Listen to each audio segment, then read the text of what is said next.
नमस्कार, जय हिंद दोस्तों। स्वागत है आपको इंडिया तक पर। दोस्तों, हम सभी जानते हैं कि चीन का कर्ज के जाल में फंसाने की पैंतरा पुरानी है।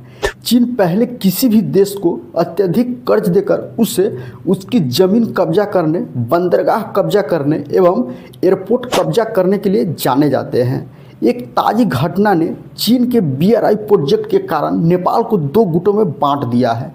चर्चा करेंगे विस्तार से इस वीडियो में, इसलिए वीडियो के अंत तक बने रहे। अगर आप नए हैं तो चैनल को सब्सक्राइब करें और बेल आइकन को दबा लें ताकि हमारे आने वाले वीडियो पहुंचे सबसे पहले आप तक। तो चलिए वीडियो को शुरू करते हैं। चीन की गोद में भाग रहे नेपाल के प्रधानमंत्री पुष्पकमल दहल प्रचंड को अपने ही देश की संसद में तीखे विरोध का सामना करना पड़ा है। चीन की बेल्ट एंड रोड पहल को लागू करने को लेकर प्रचंड संसद में निराश रहे हैं।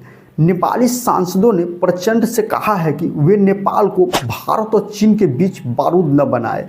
नेपाल के विपक्षी सांसदों की ये टिप्पणियां चीन के उप विदेश मंत्री सन वेंगडोंग के काठमांडू में 3 दिवसीय दौरे के समापन के एक दिन बाद आई है।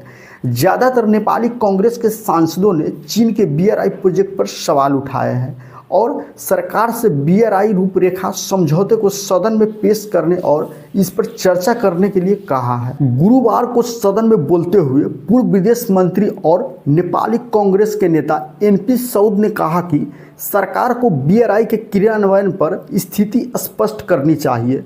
उन्होंने BRI के तहत चलने वाली परियोजनाओं के लिए कर्ज का विरोध किया है। सऊद ने पुष्पकमल दहल के नेतृत्व वाली सरकार की विदेश नीति पर भी गंभीर सवाल उठाए हैं और प्रधानमंत्री से भारत और चीन के बीच बारूद न जलाने को कहा है। उन्होंने कहा, सरकार आग से खेलने की कोशिश कर रही है। दिवंगत महाराज पृथ्वी नारायण शाह ने नेपाल को 2 चट्टानों के बीच यम कहा था। वह यम जीवित और गतिशील था। अब सरकार दोनों देशों के बीच डायनामाइट फिट करने की कोशिश कर रही है। पूर्व नेपाली विदेश मंत्री ने आगे कहा कि अगर डायनामाइट फटेगा तो यह चट्टानों को नुकसान पहुंचाएगा, लेकिन डायनामाइट खुद भी नहीं बचेगा। उन्होंने कहा, एक तरफ प्रधानमंत्री चीन को संदेश भेज रहे हैं कि सरकार BRI क्रियान्वयन पर योजना हस्ताक्षर कर रही है, BRI को अपनी सरकार बचाने के लिए एक उपकरण के रूप में इस्तेमाल कर रही है। दूसरी ओर प्रधानमंत्री यह संदेश भी भेज रहे हैं कि हम BRI को रोक रहे हैं। सऊद ने इसे अपरिपक्व बताते हुए कहा कि यह कार्ड हमारे पड़ोसियों और अंतर्राष्ट्रीय समुदाय के साथ हमारी विश्वसनीयता को कम करता है। आइए अब बात करते हैं कि नेपाली कांग्रेस के सांसद ने BRI पर संसद में क्या मांग की है। नेपाली कांग्रेस के सांसद ने BRI पर राष्ट्रीय दलों की सहमति की मांग करते हुए सवाल किया है कि सरकार मुख्य विपक्ष के साथ इस पर चर्चा क्यों नहीं कर रही है।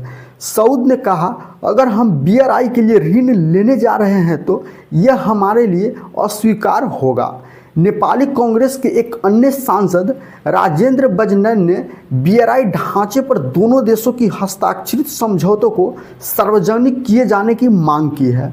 नेपाल और चीन ने मई 2017 में BRI के तहत द्विपक्षीय सहयोग पर एक समझौता ज्ञापन पर हस्ताक्षर किया था।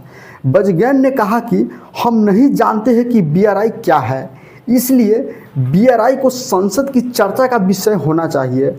बजगैन ने फिर से कर्ज के जाल में फंसने की सलाह दी है। बाकी आप लोग क्या सोचते इस घटना के बारे में, अपना सुझाव कमेंट बॉक्स में ज़रूर लिखें। मिलते हैं अगले वीडियो में, तब तक के लिए जय हिंद।